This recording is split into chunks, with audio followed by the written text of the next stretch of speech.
Mas temos de falar do nosso ex-presidente. Importante, um ex-presidente vai prestar depoimento à Polícia Federal, está aí, é alvo de pelo menos 3 investigações. É importante que a gente fale a respeito, porque foi uma quadra muito difícil que o país viveu, né? Vamos lá, Bolsonaro depois hoje. O que é que a gente tem, o que é que se soube até agora? E aparecendo coisa nova, a gente fala. Vai lá. O depoimento do ex-presidente durou 2h30 e, ao que consta, ele respondeu à Polícia Federal a todos os questionamentos feitos. Os investigadores fizeram 60 perguntas ao todo sobre os mais variados assuntos. Além da possível fraude no cartão de vacinação, o delegado responsável pelo inquérito, Fábio Schor, perguntou a Bolsonaro também sobre os atos golpistas de 8 de janeiro. Ele quis saber se Bolsonaro tinha conhecimento das conversas golpistas entre o ex-ajudante de ordens dele, Mauro Cid, e Ailton Barros, e sobre os acampamentos bolsonaristas em frente aos quartéis. Bolsonaro, como já era esperado, negou ter participação no esquema de fraude de cartão de vacinação e repetiu que não determinou que ninguém o fizesse, ninguém adulterasse o cartão de vacinação, nem o tenente-coronel Mauro Cid, nem o assessor Max Guilherme, ambos presos desde a semana passada. Nós estamos naquela quadra em que fica parecendo que, assim, o que é que a defesa do Bolsonaro quer caracterizar a sua assessoria? Estaria havendo uma grande armação contra o presidente. Então agora, vamos lá. Hoje a questão principal era cartão de vacinação. O cartão de vacinação poderia ser exigido do Bolsonaro entrar nos Estados Unidos. O senhor se vacinou? Com o cartão fraudado, ele poderia dizer sim e falar, tá aqui. Fez-se a fraude, depois se desfez a fraude, porque afinal de contas Bolsonaro não quer aparecer na história como aquele que se vacinou, já que ele fez campanha contra a vacina. Agora, a fraude efetivamente foi cometida. E aí diz Bolsonaro, não tenho nada com isso. Segundo consta, não tenho nada com isso. Quem determinou isso foi, na verdade, quem decidiu isso foi o meu ajudante de ordens. Ajudante de ordens esse que, de fato, praticou uma fraude envolvendo a sua própria família que antecedeu a de Bolsonaro. Parecendo um pouco, Larissa Voglio-Bene, assim, uma espécie de teste. Vamos ver se funciona? Vamos ver se é possível? Ah, é possível. Então aí a gente já pode aplicar no chefe. Se lhes parece verossímil, crível, que um ajudante de ordens, tendo a intimidade que o Mauro Cid tinha com Jair Bolsonaro, tinha e tem, ele próprio assumiu o risco de envolver o nome do seu chefe, nada menos do que presidente da República, numa fraude sem o seu conhecimento, isso é crível? Segundo os assessores de Bolsonaro, sim. E o próprio Bolsonaro. Porque o que ele está fazendo aqui é jogar batata quente no colo do Cid. O Cid vai agasalhar essa? Fala, de fato, eu fui ali, eu realmente fui um imbecil, né? Fui mais realista do que o rei. Quis puxar o saco do meu chefe. Chefe, que notem, perdendo a eleição, e era uma possibilidade, se bem que todos eles falavam em golpe, né? Mas perdendo a eleição, deixaria de ser, porque o Mauro Cid, a hierarquia a que ele de fato pertence é o exército. Ah, não, mas é perseguição. Perseguição, é onde já se viu, tentar envolver o nome do... Eu acho assim, olha, Larissa, é realmente encantador. Onde já se viu tentar envolver o nome do presidente numa coisa como essa? Mas como envolver? O nome dele está envolvido. A fraude aconteceu.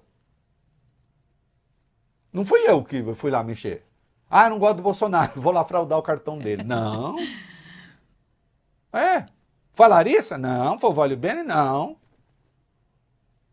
Foi o Mauro Cid que estava cuidando desse esquema. Aí há a questão do golpe. Tentativa de golpe. Bolsonaro sabia... Não! Todas as pessoas do entorno dele falavam de golpe. Ele próprio ameaçou a eleição várias vezes. Ameaçou a eleição e ameaçou não respeitar o resultado. Conspirou abertamente, inclusive contra o sistema de votação do TSE. Como nós vimos lá no caso, tem 16 ações no TSE contra ele, e algumas referentes à campanha que ele fez contra as urnas, como o caso dos embaixadores. Os silêncios dele diante das manifestações golpistas. Sim, porque é preciso lembrar, as manifestações ao lado dos quartéis já eram golpistas. Antes da eleição, porque diziam não vamos aceitar o resultado, não é? Porque tinha, vocês lembram, não tinha ocupação, mas manifestação em frente ao quartel tinha, volta e meia tinha lá. E aí, depois da eleição, depois do resultado, aquela ocupação, ela já era golpista, ainda que não tivesse havido o 8 de janeiro. Ele não admitiu o resultado das urnas, aquela declaração que ele fez ali foi uma declaração que na verdade, estava incentivando as pessoas a permanecer naquele local. E por silêncios e falas ambíguas, incentivando o golpe. E aí, de novo, Vale Bene, onde já se viu tentar falar isso do presidente? Mas não sou eu falando, foi ele. E aí tem a questão da grana da Michelle. Ah, não, a gente fazia isso, 644 mil, ele movimentou, ele sacou em dinheiro ao longo de um ano, 644 mil, suponho que tenham provas disso, né? Porque o sigilo pode ser quebrado. Porque não, e aí passava o dinheiro por ordenança, porque era para disfarçar, vai que ele pedisse uma pizza e viesse envenenada. Assim, umas coisas meio... mas por que a Rosimarie, amiga da Michelle, o cartão da Michelle era da Rosimarie? Ah, porque ela não tinha renda. E o presidente era muito pão duro. O assessor dele falou isso. Crível, verossímil. Aí se descobre que é uma conta no exterior. De fato, é uma conta no exterior. Acho que 139 mil dólares. Só verifica isso para mim, tá num texto meu hoje, acho que é 139 mil dólares. Ah, tem uma conta no exterior.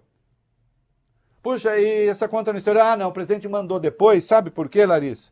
Porque ele estava com medo que fosse acontecer no governo Lula, ele achou que o governo Lula ia destrambelhar. 135 mil. 135 mil dólares. Aí o Vale Bene, ele achou que o governo Lula ia destrambelhar, então ele botou dinheiro lá para se proteger. Bom, se foi mesmo em dezembro que ele abriu a conta, perdeu dinheiro, perdeu dólar, né? Se abrisse hoje ia ter mais dólares. Porque ali no mínimo foi 5,20, 5,30 que ele comprou cada dólar. Então, olha, se pede que as pessoas acreditem. É isso. É matéria de crença. Os bolsonaristas fanáticos vão acreditar em cada uma dessas coisas? É provável que sim, até. Agora, alguém com os meridianos razoavelmente ajustados acha que é razoável que assim seja? Bom, julguem vocês aí. Não, vacina, não tinha nada com isso, o cara fez sozinho. Não. Golpe, nunca, imagina, sempre foi contra. Pregou respeito às urnas. Dinheiro da Michelle, super normal acontecer isso, tal. Inclusive 12 depósitos de subordinados do Mauro Cid para a tia da Michelle. Ou então de uma empresa que trabalhava com a Codevasf, que depositou dinheiro na conta do segundo sargento que trabalhava para o Mauro Cid. Normal também. Vamos ver. Que o presidente aparece em situação difícil em todas essas situações, ex-presidente aparece. O assessor de Bolsonaro confirma aí a frase da coisa da vacina, é isso? É isso, Reinaldo. O atual assessor do ex-presidente Jair Bolsonaro, Max Guilherme Machado de Moura, confirmou à Polícia Federal que emitiu um certificado de vacinação contra a Covid-19, mesmo sem ter se imunizado contra a doença. Ele foi um dos presos no dia 3 de maio na operação que apura a suspeita de fraude no cartão de vacinação de Jair Bolsonaro. Em depoimento, logo no dia que foi detido, Max Guilherme disse que emitiu o comprovante para evitar problemas futuros. Segundo dados do Ministério da Saúde, o assessor teria se vacinado em Duque de Caxias, mas ele nega qualquer relação com a cidade. As datas que supostamente tomou 2 doses são, curiosamente, as mesmas em que Bolsonaro teria se imunizado. A primeira em 13 de agosto e a segunda em 14 de outubro de 2022. Reinaldo, o ICI, o Índice de Coincidências Incríveis, está de volta. É uma lambança que chega a ser... Talvez, eu não sei, né? Eu tenho amigos psicanalistas, psiquiatras, para cuidar de você, Reinaldo, e daí? E se for? Mas, lendo essas coisas assim, talvez a gente tenha algumas pistas para entrar na mente dessa gente. Por que isso tudo? Voglio bene. Larissa, em relação às vacinas, eu tinha a fórmula ideal. Posso dar para vocês a fórmula ideal? Pode. Uhum. Vai lá tomar vacina. Banana. E pronto. Toma a vacina e recomende ao povo do seu país que você governa que faça a mesma coisa. Em vez de se meter nessa patuscada criminosa. Porque, atenção, fraude em documento público é crime. E é disso que estamos falando.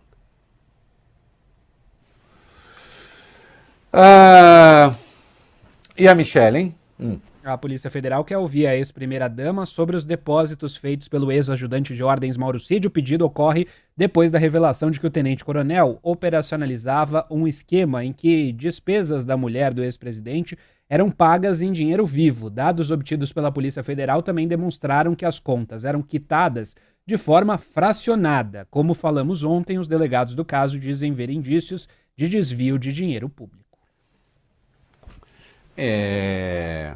Falamos já aqui, né? Ortodoxo não é. Não, todo mundo faz isso. Não, não faz. Não faz. E tem depósito, lembrando, tem depósito até em cheque do Mauro Cid para a Michelle, diretamente. Tem um que é cheque. Tem pagamento de cartão. Tem a história que ele recebe o boleto para pagar o plano de saúde do irmão da Michelle. E ele até fica bravo, mas vocês mandam boleto aqui, boleto não pode ser. Por que não pode ser boleto? Por que não pode ser boleto? Porque se você paga em boleto, fica o quê? O registro, né? Então se combina. Não, vamos fazer o seguinte, vamos pagar em dinheiro.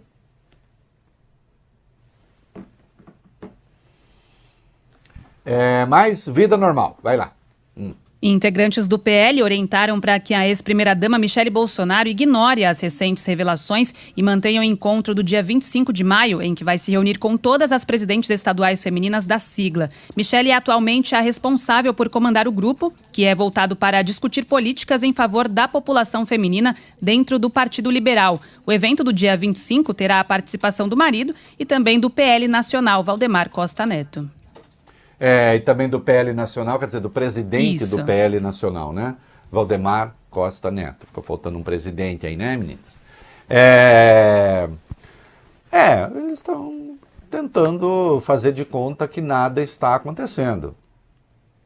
Vejam, nessas horas é preciso, digamos assim, fazer uma estratégia, estou pensando com a cabeça deles, Larissa Voglio-Bene. Uma estratégia de redução de danos. É nessa hora que eles fazem o quê? Eles se fecham e falam para o seu público. Então, se você entrar agora nas redes sociais bolsonaristas, não só nada está acontecendo, como está tudo provado que o Bolsonaro não tem nada com isso. E pronto. E há aqueles que têm uma necessidade quase patológica de não acreditar naquilo que estão vendo. Viver na realidade paralela. Que, de certo modo, é um pouco o que as milícias digitais fazem. Um pouco não, é o que as milícias digitais fazem. É outro mundo. E tem uns mecanismos ali estranhos, eu já andei assim, depois eu fugi logo, Voglio-Bene, porque dá um pouco de medo até, né? Eles lançam memes que são absolutamente absurdos e falsos, e depois eles passam a tratar daquilo como se fosse verdade. Eles acreditam na mentira que eles inventaram. Ou acreditam ou fingem acreditar, não sei.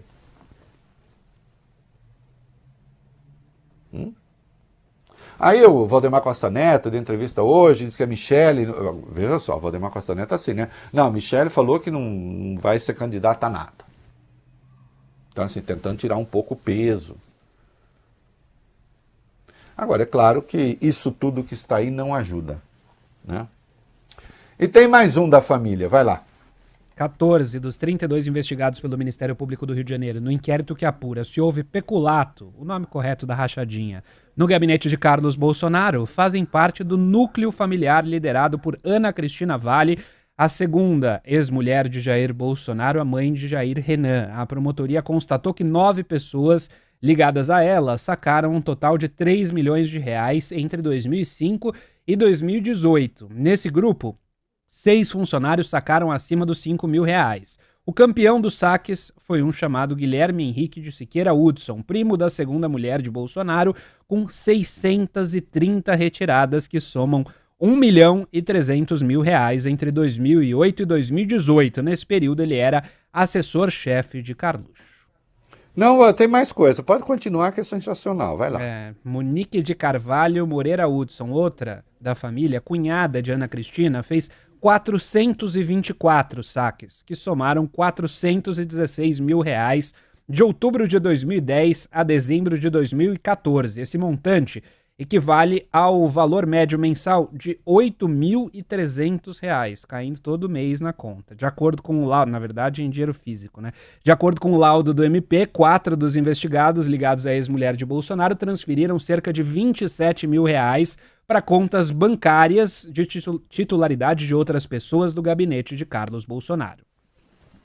Atenção, isso aqui nós estamos falando de gabinete de Carlos Bolsonaro antes de chegar à presidência. Do pai chegar à presidência. Assim como havia o esquema de rachadinha, que o Queiroz confessou, é bom lembrar disso, no gabinete do Flávio. E depois, uma filha do Queiroz foi trabalhar no gabinete do Bolsonaro. O que parece evidente é que esta gloriosa família, pai político, 3 filhos políticos, do Eduardo, que eu saiba, de rachadinha não tem. Não me lembro. Acha aí, procura aí, mas acho que não tem. Mas pelo menos o Flávio e o Eduardo, políticos antes de Eduardo, né, o Carlos e o Flávio, e o próprio pai, parece assim, o mandato era usado para, assim, ajudou a fazer um patrimônio da família, que é um patrimônio alto, quando se considera o patrimônio de todo mundo, considerando o salário líquido de vereador, de deputado estadual, de deputado federal.